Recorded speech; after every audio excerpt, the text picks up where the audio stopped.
నమస్తే, welcome to top one news. ఇక top one news లో ఫస్ట్ టాపిక్ తీసుకున్నట్లయితే జూబ్లీస్ ఉప ఎన్నికల్లో నామినేషన్లు ఊపందుకున్నాయి.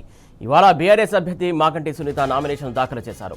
షేక్పేట తహసీల్దార్ కార్యాలయంలో సునీత తొలి సెట్ నామినేషన్ వేశారు.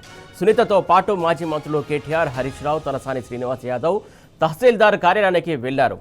ఇక రెండో టాపిక్ చూసుకున్నట్లయితే జూబ్లీహిల్స్ ఉప ఎన్నికను వేదికగా చేసుకోవాలని రేవంత్ సర్కారుపై తిరుగుబాటుకు ట్రిపుల్ బాధితులు ఖతర్నాక్ నిర్ణయం తీసుకున్నారు. తమ డిమాండ్ల సాధనకు ట్రిపుల్ రైతులు మాస్ నామినేషన్స్ వ్యూహాన్ని అమలు చేస్తున్నారు. ఇక టాప్ 4లో థర్డ్ టాపిక్ చూసుకున్నట్లయితే బీసీలకు 42% రిజర్వేషన్లు అమలు అయ్యేనా? ఇప్పుడు ఇదే బీసీ వర్గాల్లో ఎడతెగని చర్చగా మారింది. గతంలో కేసీఆర్ ప్రభుత్వం చేసినటువంటి ప్రయత్నాలను అప్పట్లో ఇదే కాంగ్రెస్ పార్టీ అడ్డుకుంది. ఇప్పుడేమో రేవంత్ సర్కారు జీవో జారీ చేసి చేతులు దులుపుకున్నదని బీసీ సంఘాలు భగ్గుమంటున్నాయి.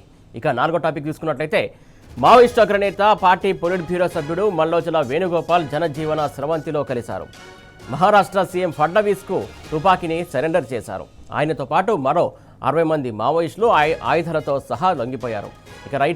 ఇక 4 అంశాలకు సంబంధించి టాప్ 1 న్యూస్ చూద్దాం. ఇక టాప్ 1 న్యూస్ చూస్తున్నాం. ఊపందుకున్న నామినేషన్లో తొలి సెట్ దాఖలు చేసినటువంటి మాగంటి సునీత.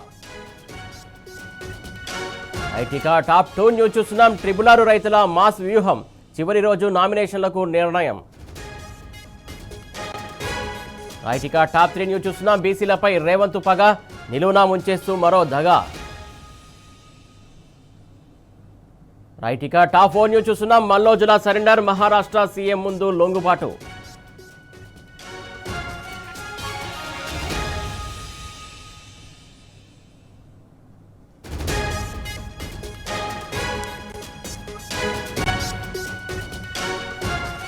ఇక టాప్ 1 న్యూస్ చూస్తున్నాం. ఊపందుకున్న నామినేషన్లో తొలి సెట్ దాఖలు చేసిన మాగంటి సునీత.